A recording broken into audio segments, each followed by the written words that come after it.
வணக்கம் நண்பர்களே. இந்த உலகத்துல நிறைய பேரை பார்த்தாலும் நமக்காக பல தியாகம் செய்த தேவன் நமக்கு கொடுத்த தாயையும் தகப்பனையும் நம் வாழ்நாள் முழுவதும் மறக்க முடியாது. அப்படிதானே? ஆமாங்க.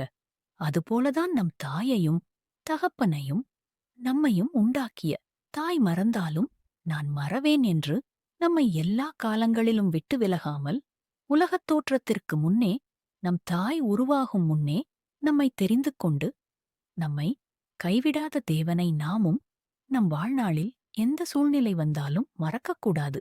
இப்போது உங்களுக்கு தாய் தகப்பனோ அல்லது அன்புக்குரியவர்களோ இல்லாமல் பெரும் துயரத்தில் இருக்கலாம், அல்லது மீள முடியாத இக்கட்டில் தவிக்கலாம்.